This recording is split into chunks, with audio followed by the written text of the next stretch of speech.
Tuan, kita sedang membahas hal apa yang membuatmu harus bersembunyi begini, bukan soal jodohku, ucap Radit. Ezra baru ingat itu. Jadi aku merasa, jika ada masakan aneh Keina yang sedang menungguku di dalam, lanjutnya, Radit baru mengerti. Lalu, sampai kapan kita begini? Jika kau bersembunyi ya sudah jangan ajak-ajak aku dong tuan, ujar Radit mengeluh. Kalau kau terus mengeluh, gajimu akan ku potong 10%, mau ha? Radit menggelengkan kepalanya cepat, akhirnya ia pasrah saja bersembunyi seperti ini dengan tuan mudanya. Dasar suami durhaka, teriak Keina dengan kencang, seketika Radit dan Ezra bangkit dari duduk mereka. Ezra kebingungan kala melihat Keina memergokinya, apalagi Keina terlihat marah dan sepertinya akan sangat marah. Sayang, aku baru saja pulang, ucap Ezra tentunya itu bohong, Radit merasa posisinya akan terancam sekarang. Oh ya, tanya Keina, Ezra mengangguk cepat, ia berusaha menetralkan kegugupannya. Keina berjalan menghampiri Radit yang sedang melihat ke arah langit, ia berharap di dalam hati agar Keina tidak menanyainya, karena ia tidak bisa bohong dengan wanita itu. Radit, aku ingin bertanya padamu, dan aku harap kau tidak bohong ya. Iya nyonya, tanya saja, sahut Radit, ia melirik ke arah Ezra, seketika ia menelan selaivannya kasar kala melihat Ezra yang menatapnya dengan penuh ancaman. Ezra, kenapa kau menatap Radit begitu? Tanya Keina. Ah tidak ada, sayang, aku sering menatap Radit begitu kok, jawabnya asal, Ezra menggaruk tengkuknya yang tidak gatal. Apa Ezra sedang menghindari masakanku? Tanya Keina pada Radit. Radit terdiam, satu sisi ia takut dipecat dan di sisi lain ia takut dengan kemarahan Keina yang mungkin akan membahayakan dirinya. Kenapa aku harus masuk ke dalam masalah rumah tangga serumit ini, Tuhan? Gumam Radit di dalam hati, ia berdoa di dalam hati untuk keselamatan hidupnya. Jujur saja, jika kau jujur akan kupastikan Ezra tidak akan memecatmu atau bahkan memotong gajimu, ucap Keina memberikan keyakinan kepada Radit. Radit menatap ke arah Ezra yang sedang menatap tajam. Maafkan aku tuan, gumamnya di dalam hati, Radit menarik napas dalam agar keberaniannya terkumpul. Tuan muda sedang menghindari masakanmu, nyonya, ucap Radit, seketika Keina langsung menatap ke arah Ezra yang cengegesan. Itu bohong sayang, aku tidak seperti itu, sanggahnya. Malam ini kau tidur di luar, dan jangan harap aku akan membuka pintu kamar untukmu. Ucap Keina dengan tegas, lalu ia berlalu pergi tanpa menghiraukan panggilan Ezra. Sayang, kau jangan percaya dengan kata asisten gila itu. Hei Keina, teriaknya, tapi sia-sia sudah. Keina sudah menghilang dari pandangannya, Radit ingin kabur tapi saat ia ingin melangkah Ezra menarik kemejanya. Kau harus ikut aku menerima hukuman ini, ucapnya, Radit pasrah saja. Kini Ezra dan Radit sedang duduk di lantai, tepat di pintu kamar utama. Keina, buka sayang, aku janji akan memakan masakan anehmu sebanyak-banyaknya, ucap Ezra, tidak ada sahutan dari wanita mungil itu, Ezra menghela napas panjang. Sementara Radit, tertidur sambil duduk. Gajimu akan ku potong 20%, ucap Ezra, seketika Radit tersadar dari tidurnya. Kalau kau terus memotong gajiku, aku akan gajian apa di bulan ini tuan? Bagaimana kalau tidak ku gaji saja sekalian? Tanya Ezra, Radit menampilkan wajah sedihnya. Oke, kau tidak akan menerima gaji bulan ini, karena sudah membuatku dalam posisi seperti ini. Radit mengetuk pintu kamar utama. Nyonya muda, aku sudah memberi tahu rahasia padamu, kenapa kau tidak membelaku? Teriak Radit meminta tolong kepada Keina, Ezra ingin menarik tangan Radit tapi pintu kamar itu terbuka. Keina menatap Ezra kesal, lalu menatap Radit dengan senyum manisnya. Jika kau menindas Radit lagi, maka aku akan marah padamu selamanya. Ancam Keina, Ezra terbelalak kaget, istrinya mengancamnya hanya karena Radit. Baiklah, aku tidak jadi memotong gajimu, ucap Ezra mengalah, Radit menghela napas lega. Sayang, izinkan aku tidur bersamamu ya. Rayu Ezra. Tidak, kau harus kuhukum malam ini, agar tidak membohongiku lagi. Aku janji tidak akan bohong lagi, sayang. Tetap aja, kau harus menjalani hukumanmu dulu. Ucap Keina dengan tegas, Ezra ingin memberontak tapi kala melihat amarah di wajah cantik itu membuatnya mengurungkan niatnya. Keina masuk ke dalam kamar, ia mengambil selimut lalu menyerahkannya ke Radit.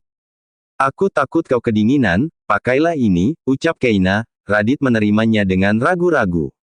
Hei, aku juga kedinginan, kenapa kau malah perhatiannya sama asisten gila ini sih? Tanya Ezra, ia cemburu sekali. Bodoh amat, sahut Keina, ia menutup pintu dengan keras mengejutkan Ezra dan juga Radit. Aku bisa berbagi selimut denganmu, Tuan, ucap Radit. Ezra memalingkan wajahnya malas. Radit tidak menghiraukan tuan mudanya, rasanya matanya sangat mengantuk. Radit membaringkan tubuhnya dengan tangannya sebagai bantalannya. Ezra masih tidak percaya dirinya dihukum seperti ini oleh sang istri. Dengan terpaksa, Ezra membaringkan tubuhnya di sebelah Radit. Mereka tertidur dengan berbagi selimut, mungkin karena kelelahan bekerja membuat mereka mudah tertidur. Sementara itu, Keina tiada henti tertawa mengingat wajah Ezra dan Radit tadi. Rasain. Berani sekali Ezra menghindari masakanku yang sudah susah payah aku masak, ucap Keina. Sejujurnya ia tidak terlalu marah pada sang suami. Keina sedang menghukum Ezra, agar pria itu tidak akan membohonginya lagi. Dan Radit harus terkena juga, yang pastinya atas perintah Ezra. Keina berbaring di atas ranjang yang luas, ia berguling-guling dengan tawa kecilnya. Keina bangkit, ia bercermin di kaca, Keina melihat perutnya yang mulai membentuk. Hei anak mama, sapa Keina sambil mengelus perutnya, ia tiada henti tersenyum saat melihat dirinya sendiri di cermin. Mama sedang menghukum ayahmu, jangan marah sama mama ya, sayang, mama sangat bahagia kala melihat ayahmu menderita, ucapnya, membayangkan wajah Ezra yang terus mengeluh membuat kebahagiaan yang teramat di hatinya, entah kenapa Keina bisa seperti itu. Keina membayangkan perutnya ketika memasuki trimester kedua dan ketiga nanti, sungguh ia sudah tidak sabar menunggu masa itu. Keina membaringkan tubuhnya di atas kasur lagi, ia melihat langit-langit kamar hingga tertidur pulas dengan hati yang gembira.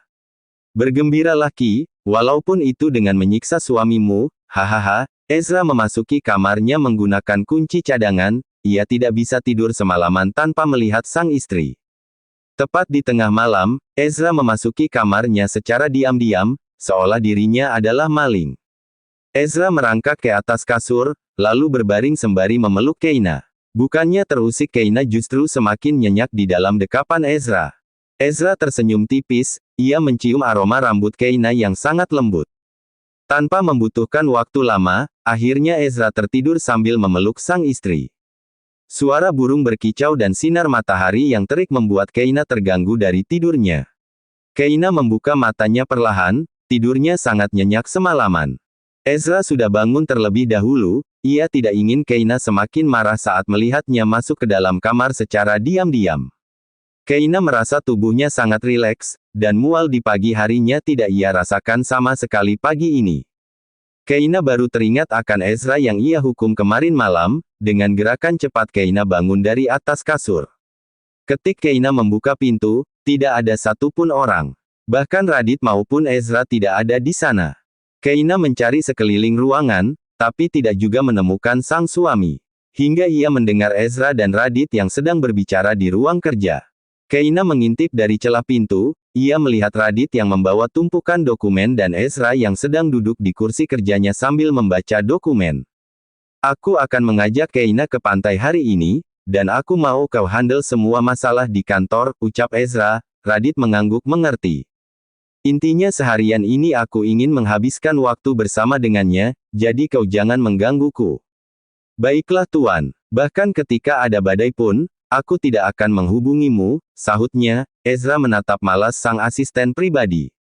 Aku ingin ke pantai, kau malah mendoakan ada badai, cibirnya. Radit cengegesan. Setelah Ezra memberitahu apa saja yang harus Radit lakukan, setelah Radit paham, pria itu berlalu pergi dari ruangan itu untuk menuju perusahaan utama. Saat Radit membuka pintu, mungkin karena terlalu banyak membawa dokumen membuatnya tidak melihat Keina sama sekali.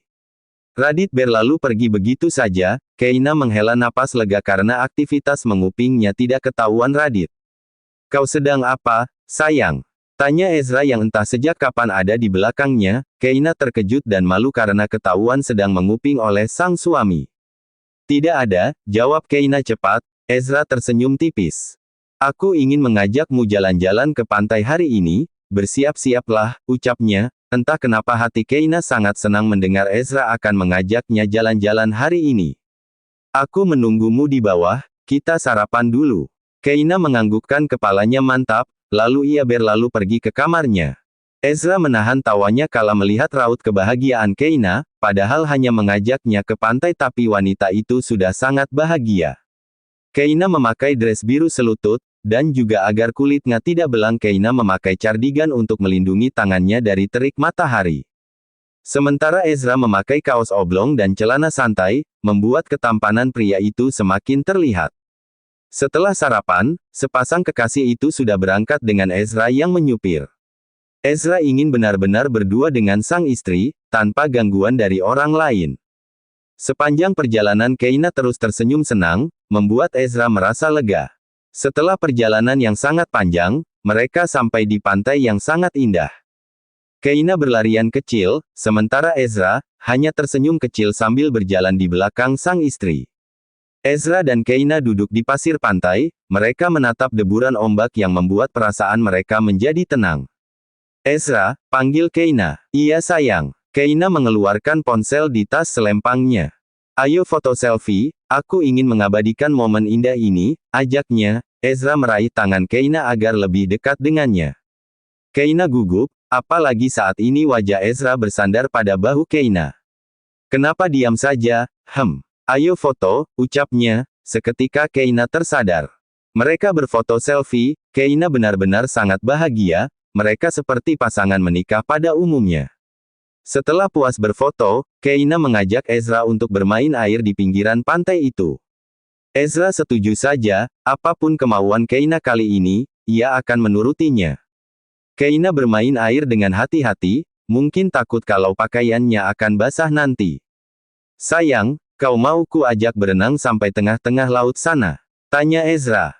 Tidak, jawab Keina cepat. Aku sangat ahli dalam berenang. Untuk membuktikan mari kita lakukan, ajaknya lagi. Keina memukul pelan bahu sang suami. Ezra langsung menggendong Keina, lalu berjalan menyusuri air pantai membuat Keina ketakutan. Setelah air selutut, Ezra melepaskan Keina dari gendongannya. Keina benar-benar takut kala melihat hamparan laut yang luas, ia meraih tangan Ezra untuk pergi ke pinggiran pantai saja. Ezra hanya pasrah ditarik oleh sang istri. Ketika mereka sampai, Keina langsung memukul kuat perut sang suami. Au, sakit sayang, rintihnya. Keina menampilkan wajah tidak peduli. Kau gila, nanti kalau ada hiu gimana? Tanya Keina lugu. Kita pukul saja hidungnya, jawabnya asal. Dengan gerakan seketika, Keina memukul bahu Ezra. Sembarangan, kau kira kecoa? Ezra tertawa kencang, ia benar-benar puas melihat Keina kesal seperti itu. Keina memalingkan wajahnya malas, perutnya sangat lapar. Ezra, panggilnya, tapi suaminya itu malah berlalu pergi menuju deburan ombak itu. Ezra, panggil Keina dengan kencang, seketika langkah suami terhenti. Kau mau kemana? Tanya Keina. Ezra berjalan kembali mendekati Keina. Mencari hiu untuk kupukul hidungnya, jawabnya asal. Keina menarik kuping Ezra membuat pria itu berteriak kesakitan. Sayang, lepasin dong. Nanti kupingku lepas, pintanya. Biarin, nanti aku kasih aja ke hiu, biar dimakan sama dia kuping kamu, ucap Keina asal. Ezra tersenyum sangat manis membuat kekesalan Keina hilang. Keina melepaskan tangannya dari telinga Ezra, ia memalingkan mukanya yang bersemu merah karena Ezra terus saja menatapnya. Ezra meraih tangan Keina, lalu menggendong wanita itu menuju parkiran mobil. Keina hanya pasrah, kakinya juga sangat lelah berjalan. Kau sangat tampan, puji Keina di dalam hati. Ia melihat wajah tampan suami dari gendongan itu, ia merasakan detak jantung Ezra, membuatnya semakin nyaman di dalam gendongan sang suami. Ezra menurunkan Keina ketika sudah sampai di tempat mobil mereka terparkir. Setelah ini kau mau kemana lagi, sayang? Tanya Ezra. Keina memegang perutnya sambil menatap Ezra dengan wajah yang menggemaskan. Sayangku, ini lapar. Tanya Ezra dengan nada manja, ia meraih tangan Keina lalu mengecup kening dan bibirnya. Ayo, aku akan mengajakmu makan di tempat favoritku, ajaknya. Keina mengangguk senang. Keina masuk ke dalam mobil dengan dibantu Ezra. Setelah merasa sang istri aman, Ezra juga masuk melalui pintu yang berbeda, karena dirinya menyetir. Ezra melajukan mobilnya dengan kecepatan sedang. Keina tiada henti menatap sang suami yang sedang fokus dengan jalanan yang mereka lewati. "Ada apa sayang, kau mau apa melihatku begitu?" tanya Ezra, seketika Keina memalingkan wajahnya ke jendela mobil memerhatikan jalanan. Ezra melirik sebentar ke arah Keina, ia tersenyum tipis lalu kembali fokus dengan jalanan. "Sabar ya, boy, sebentar lagi kita akan sampai," ucapnya, entah sejak kapan tangannya sudah berada di perut Keina. Tangan Ezra yang satunya memegang kendali, Keina memegang tangan Ezra di perutnya lalu mencium tangan itu dengan penuh kasih. Membuat Ezra sedikit terkejut dengan apa yang dilakukan sang istri. Keina menatap Ezra penuh cinta, astaga tatapan itu membuat Ezra menggila. Seketika Ezra menghentikan mobilnya, dengan gerakan cepat ia meraih tangan Keina untuk lebih dekat dengannya. Lalu mengej *bip *mungil itu, bukan hanya itu, Ezra melu *abis bip Keina dengan lembut. Keina ingin sekali memberontak, tapi hatinya malah merasa nyaman dengan kehangatan yang diberi sang suami. Mereka terus bertukar sal ***. Ezra menikmati itu dengan hati yang berdebar dan penuh dengan cinta. Sampai jumpa besok, terima kasih.